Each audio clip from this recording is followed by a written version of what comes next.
দেখতে দেখতে রিচারের সিরিজের 7 নম্বর এপিসোডে আমরা। আগের পর্বগুলো যারা দেখেননি দয়া করে দেখে আসুন, তাহলে এই সিরিজের আসল মজা পাবেন। এখন জানবো 7 নম্বর এপিসোড রিচার্ড সেড নাথিং সম্পর্কে। এপিসোডের শুরুতে আমরা স্টেভেনসনকে দেখি, যে কিনা তার বাসায় তার স্ত্রীকে বলছে কি হচ্ছে কিছুই বুঝতে পারছি না। হাবেল এবং হাবেলের ফ্যামিলির কোনো খোঁজ পাওয়া যাচ্ছে না। তার স্ত্রী তাকে বলে চলো আমরা এখান থেকে চলে যাই, এই জায়গা এখনো নিরাপদ নয়। আমরা জানতে পারি তার স্ত্রী প্রেগনেন্ট।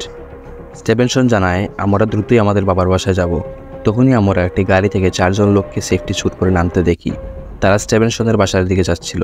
আমরা বুঝতে পারি এখন কি হতে যাচ্ছে। এই দৃশ্য আমরা আগেও দেখেছি। সিনের পরিবর্তন হয়। রিচার্ড নিউ ইয়র্ক থেকে মার্গ্রেভে ফিরছে। ফিনলে আসে তাকে রিসিভ করতে।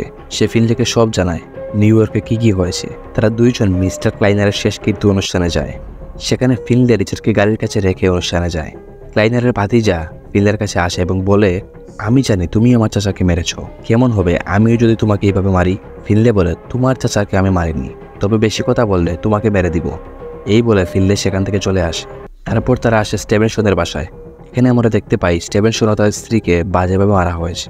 আসলে এটা থেকে আমার অনেক খারাপ লাগছে, কারণ স্টেভেনসন কারোর সাথে জড়িত ছিল না, না রিচার্ড ফিনলের সাথে না ক্লাইনারের সাথে। তাকেও যতই মারা হয়েছে তাও নির্মমভাবে। আচ্ছা গল্পে ফিরি। রিচার্ড এবং ফিনলে লাশটিকে নিয়ে কথাবার্তা বলার সময় সেখানে টেল আসে এবং তাদেরকে একটু বাইরে আসতে বলে। বাহিরে আসলে টেল ফিনলেকে জানায় সে ফিনলেকে চাকরি থেকে বের করে দিয়েছে। সে বলে তুমি যে গতিতে খুনি বের করছো তাতে খুনি বের করার আগেই আমরা সবাই পরপারে চলে যাব। সে রিচার্ডকে হুমকি দেয়, কারণ রিচার্ড আসার আগে এ শহরে একটাও খুন হয়নি। সে রিচার্ডকে এখান থেকে চলে যেতে বলে, না হলে তাকে আবার জেলে ঢুকিয়ে দেবে। এই বলে সে সেখান থেকে চলে যায়। টেল যাওয়ার পরে আমরা দেখতে পারি ফিনলে চাকরি যাওয়ার থেকে স্টেভেনসনের মৃত্যুতে অনেক দুঃখী ছিল। সে রিচার্ডকে বলে আমার উচিত স্টেভেনসনের ফ্যামিলির কাছে যাওয়া। রিচার্ড বলে তুমি স্টেভেনসনের ফ্যামিলির কাছে যাও আর আমি এই শহরের লাস্ট পুলিশের সাথে লাঞ্চে যাই। সে আসলে অফিসার বেকারের কথা বলতে বেকার অফিসার না, অফিসারের নাম বেকার। রিচার্ড বেকারের সাথে রেস্টুরেন্টে যায়। তার উপর রিচার্ডের আগেই সন্দেহ ছিল, কারণ এখন পর্যন্ত সকল অফিসারের উপর হামলা হয়েছে। রুস্কো বাসায় ছিল না হলে সেদিন রুস্কোর সাথেও সেটাই হতো যা স্টেভেনসন আর বাকিদের সাথে হয়েছে। কিন্তু বেকারের উপর এখনো হামলা হয়নি। রিচার্ড তার সামনে ফিনলের বদনাম করে। তার কথায় বোঝা যায় সেও ফিনলেকে তেমন একটা পছন্দ করে না। রিচার্ড তাকে জানায় আজকে আমি হাবেলের বাড়িতে যাব এবং সব কিছু ভালোভাবে চেক করব, ফিনলের বিরুদ্ধে কোনো তথ্য বের করতে। বেকার বলে ঠিক আছে, কিছু পেলে আমাকে জানিও। পরের সিনে আমরা রিচার্ডকে দেখি যে কিনা সব থেকে আর্মি টাইপের কাপড় আর কিছু সরঞ্জাম কিনছে। আবার সেন রিচার্ডের কাছে আনা হয়। রিচার্ড হাবেলের বাড়িতে এসে প্রথমে টিভির সাউন্ড অনেক বাড়িয়ে দিয়ে মুখে কালি পরে সেই কমান্ড পোশাক পরে, তার মানে কিছু বিরাট ফাটাফাটি হতে যাচ্ছে। এখন আমরা সেই ভয়ঙ্কর দৃশ্য দেখতে পাই, যেটা দেখার পর আমরা একটা না একটা মৃত্যুর সংবাদ পাই। আবার একটি গাড়ি থেকে 4 জন নামে। এখন তাদের মুখ দেখানো হয়। তাদের মধ্যে একজন হলো ক্লাইনারের ভাতিজা। তারা সবাই হাবেলের বাড়ির দিকে যায়, কিন্তু বাবুরা তোমাদের দাদা তো বাহিরে অপেক্ষা করছে, তার মানে বেকারও তাদের লোক। এইটা রিচার্ড জানতো, তাই সে তাকে জানিয়ে এসেছিল আজকে সে হাবেলের বাড়িতে যাবে চেক করতে। আর বেকারকে জানানোর ফলে তারাও জেনে যায় আর আসে রিচার্ডকে মারতে। তারা ভেতরে গেলে রিচার্ড আগে ড্রাইভারকে মারে, তারপর ক্লাইনারের ভাতিজার সাথে দুজনকে সহজেই মেরে ফেলে। কিন্তু ক্লাইনারের ভাতিজা মনে হয় কোনো হারবাল খেয়ে এসেছিল, কারণ সে রিচার্ডকে এমন মাইট দেয় এক মুহূর্তে আমার মনে হয়েছিল রিচার্ড এখন মারা যাবে। এবং পরের সিজনে আবার দেখবো রিচার্ড পুনর্জন্ম নিয়ে আসছে প্রতিশোধ নিতে। এইটা ভাবায় আমার কোনো দোষ নেই, বাংলা সিরিয়ালে এইটা কমন। আচ্ছা বাস্তবে ফিরি, কারণ রিচার্ডকে মারা এত সহজ না। রিচার্ড আবার ফাইট ব্যাক দেয়, সে ক্লাইনারের ভাতিজাকে সেখানে মেরে ফেলে।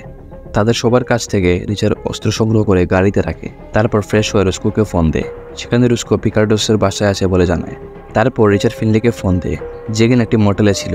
সেখানে কথা বলার সময় ফিনলে খেয়াল করে 3 জন লোক আসছে তার রুমের দিকে অস্ত্র নিয়ে। রিচার্ড তাকে বলে এইটা পুরনো মোটেল, তার মানে দেয়ালও বেশি শক্ত হবে না। ফিনলেও জীবন বাঁচাতে দেয়াল ভেঙে সাইডের রুমে যায়, যেখানে তারপর ফিনলে জানলা দিয়ে বাহিরে এসে তাদের গাড়ির চাকা পাঞ্চার করে পালিয়ে যায়। পরের দিন সকালে রিচার্ড ফিনলে দেখা করে জবলিংয়ের বাড়িতে, যেখানে তারা দেখতে পায় জবলিংয়ের বাড়ি পুড়িয়ে দেওয়া হয়েছে। জবলিং হলো সেই ক্লাইনার কোম্পানির ট্রাক ড্রাইভার যাকে প্রথমে মারা হয়েছিল। তারা দুজন জবলিংয়ের বাবার বাড়িতে যায়। সেখানে তারা নকল টাকার বক্স পায় আর মনে করে এখন মনে হয় এই কেসের সমাপ্তি হবে, কারণ ক্লাইনারের বিরুদ্ধে প্রমাণ পাওয়া গিয়েছে। রিচার্ড ফিনলেকে পাঠায় রস্কোর কাছে এবং সে সব টাকা নিয়ে আসছে। রিচার্ড আসার সময় তার কলিগ তাকে ফোন দিয়ে জানায় যে শুটার সেই এপিআই এজেন্টকে মেরেছিল, তার থেকে জানা গেছে তাকে একজন এফবিআই এজেন্ট বলেছিল মারার কথা। রিচার্ড বলে সেই এফবিআই এজেন্টের নাম পিকার্ডোস। তার কলিগ জানতে চায় তুমি কিভাবে জানলে। আমরা দেখতে পাই পিকার্ডোস তাকে গান পয়েন্ট করে দাঁড়িয়ে আছে। এখানে এই পর্বের সমাপ্তি।